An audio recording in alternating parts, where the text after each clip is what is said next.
Hi guys, magandang umaga.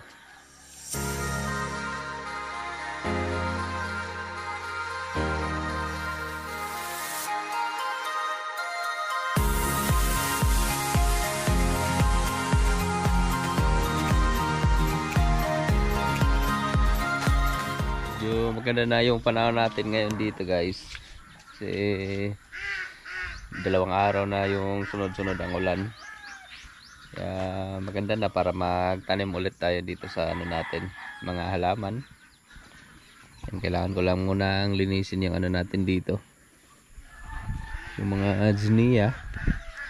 Tanim siguro natin to ulit. Mamatay na kasi yung zinnia dito guys eh. Hindi na kayanan yung init.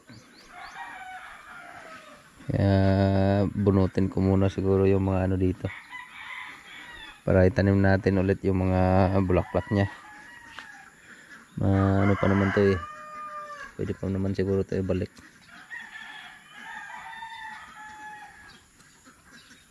And nandito pa naman yung mga buto nila.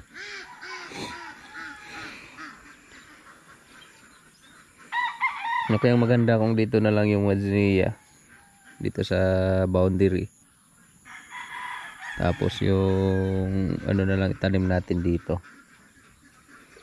yung ibang halaman. Pero maganda din naman yung zinnia, na sira lang kasi ito sa init eh. Ito na naman yung mga basura.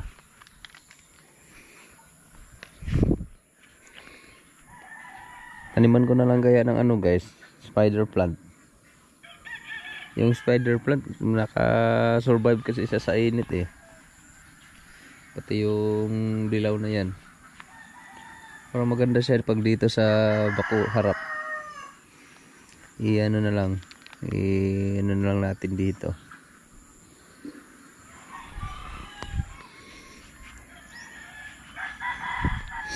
Ano kaya maganda? Pero maganda din naman yung zinnia, lalo pa pag namulaklak talaga. Maganda din siyang tingnan.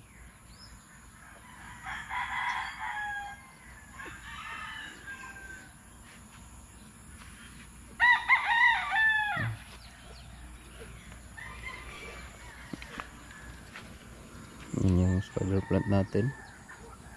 Maganda rin naman tingnan pag spider plant.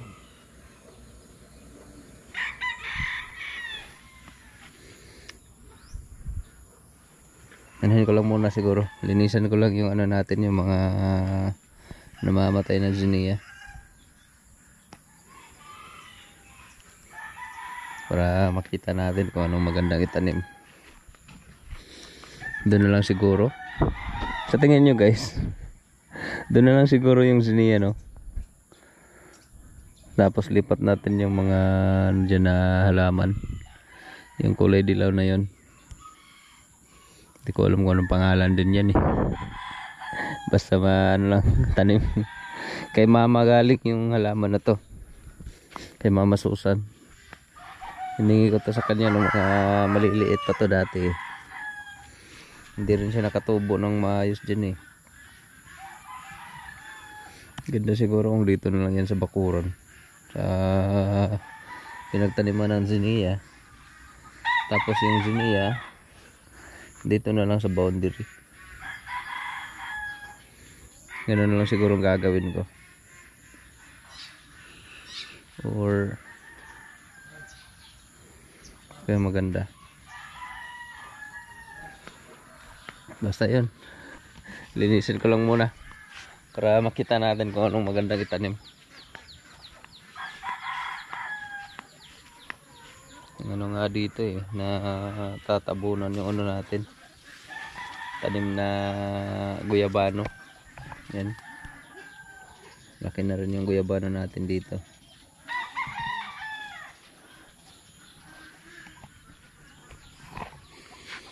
Wow, yung mga zinnia.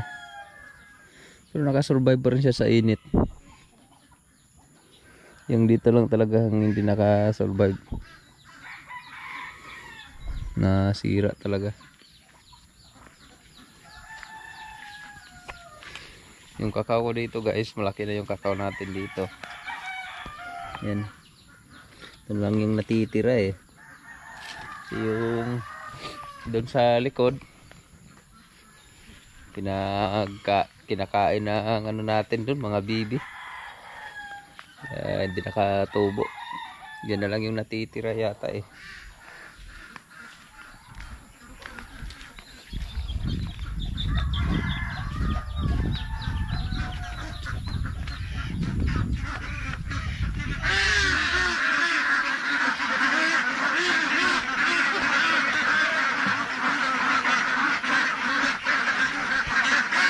Bibi natin.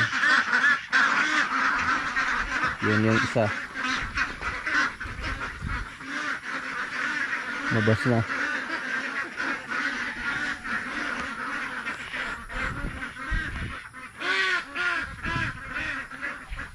Mamamatay nga talaga. Na ano sa init. Ayun, meron pa pala dito guys.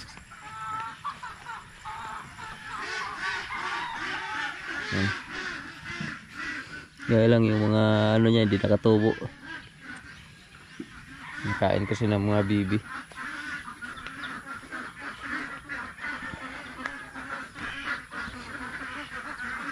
Yun na wala yung mga dahon.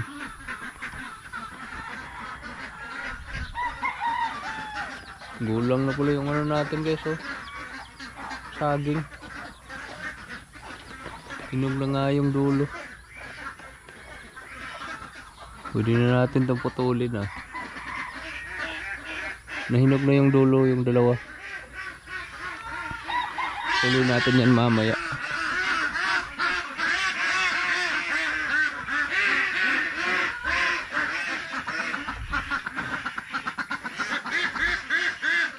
Gutom na yung mga bibi natin.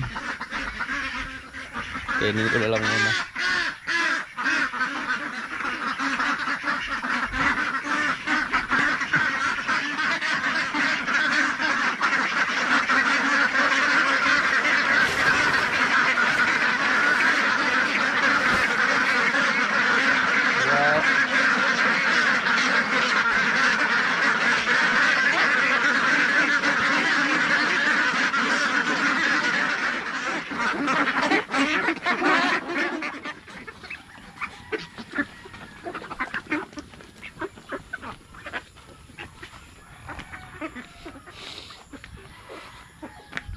Yung mga baboy natin medyo maaga pa eh.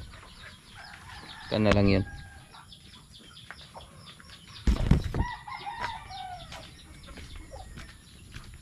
Noon ko lang yung ano natin dun guys. Yung mga ginia bubunutin ko lang muna para mataniman ng bago.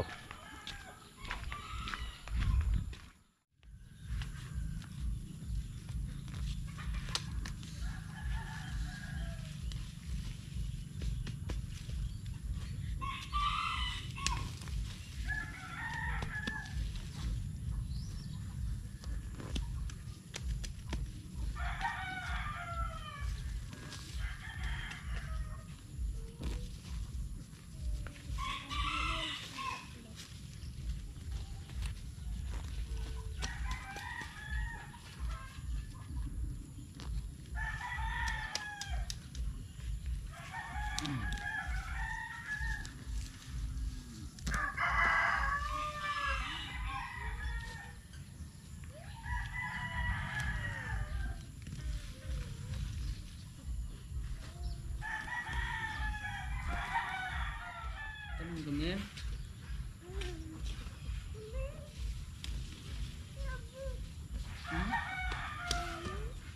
Flower. Ada ka flower man. Flower.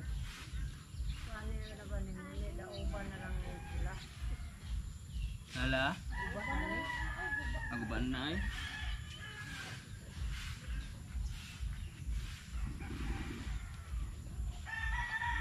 Okay, flower man.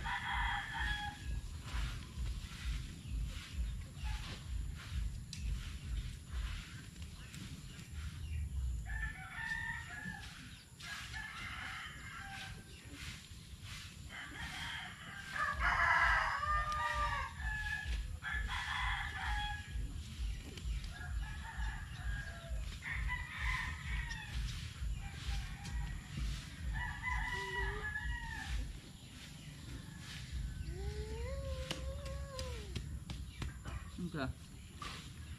Flip ka? Duka pa ka? Nil? Duka pa dahil ka? Flip nga ito balik ka.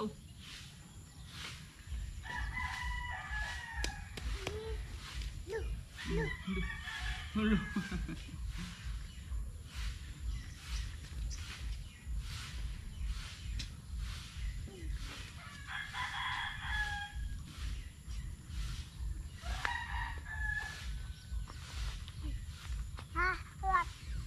Ka?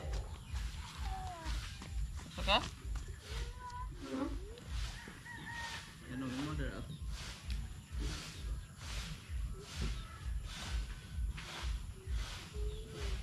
Ah. Tara. Flower kami.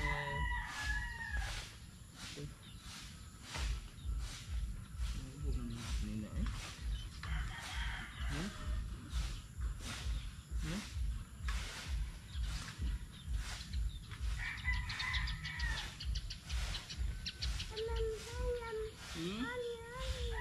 Enam. Ay ito naman he. Ay ito nung daan hebe. Ano naman na. Ayun.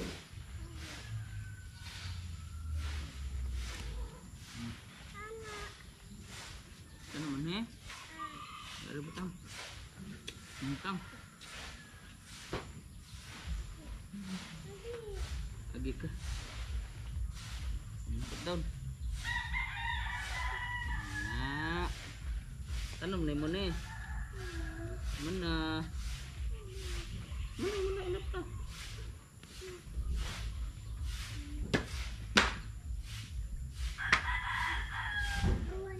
Ha? Asa mo ay huwam ka na eh. Ako lang. Ako lang. Si Papa lang. Ay, baru daw siya sa sundang. Nalula. Ilat. Nalula na. Ilat.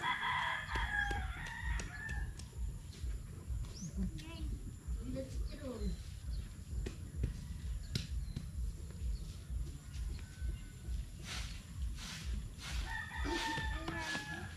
Ilat mamang Mino.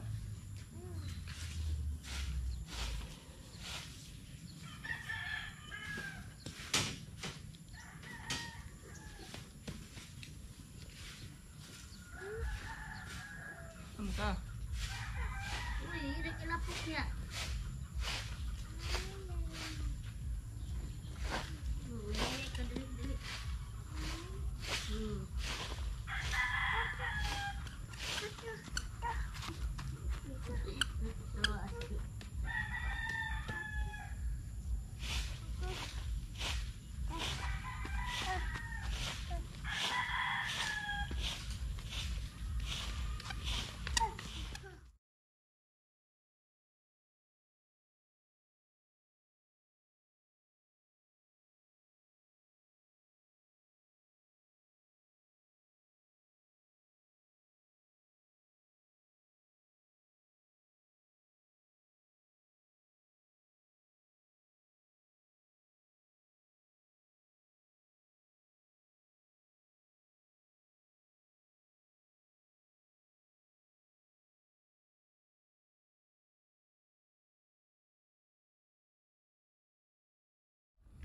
Yan guys, tapos ko nang bunutin yung mga ano natin, mga zinnia. Hindi mausok. Nagsiga si Lola sa mga dahon ng ano, mangga. Yan, taniman ko na lang to ng ano. Maganda rin tingnan kung ganito na lang eh. Di ba? Medyo maliwalas. Yan. Taniman ko na lang siguro ng ano guys, spider plant. Yung ito, anuhin na lang natin to, marami naman to eh. Yan, pwede naman siguro to ano, ano natin, ihiwalay-hiwalay para dumami yung ganito natin. Para maganda tingnan kung ganito ang kulay, kasing kulay ng ano natin dun sa bahay. damihin na lang natin to. Meron pa namang isa dun eh. Tapos idugtong natin yung spider plant sa dulo. Yung zinnia dito na lang sa boundary. Yan. Or tatanggalin ko na lang kaya para lumuwag-luwag naman yung daanan. Pero may tanim kasi ako dito na ano eh, guyabano. Pero boundary naman yan eh. Boundary sa tsuhin ko.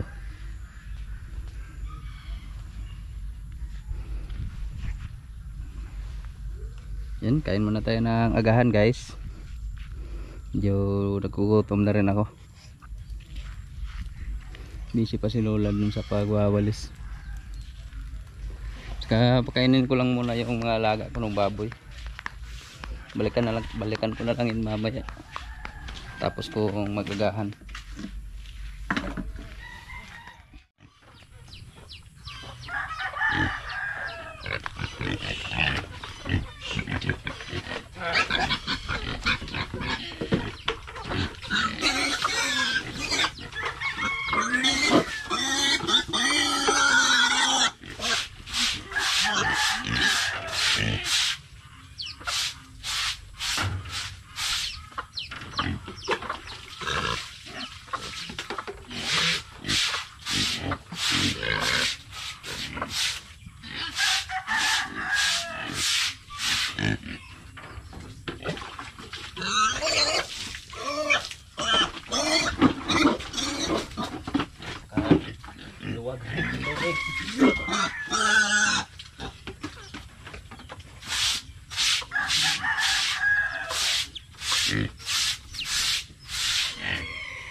Naliguan ko muna para maging presko, para lumamig yung katawan nila bago kumain.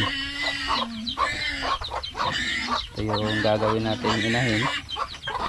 Lalaki na rin yung dalawa. Taba-taba nito. Tapos kasing kumain. Ito medyo may kapayatan yung katawan eh. Na ano kasi nito eh, ito yung kumakain sila, inaaway.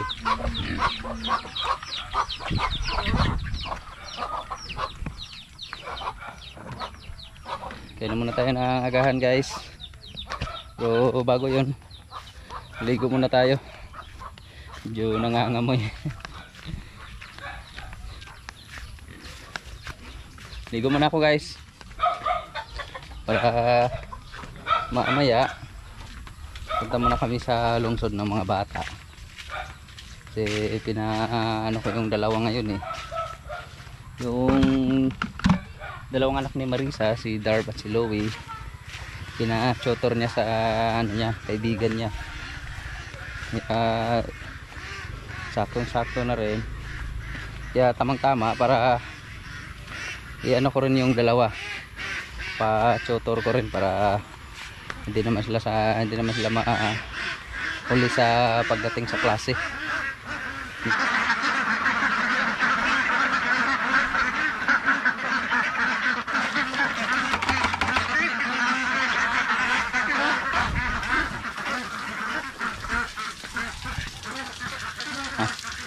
Ikaw na nako. Kayo ka ng mata. Mikael. Sumaho ka dre. Ano ka si Kamel? Awak kamu tuh udah kau na. Oh. Wah, kau. Bye guys.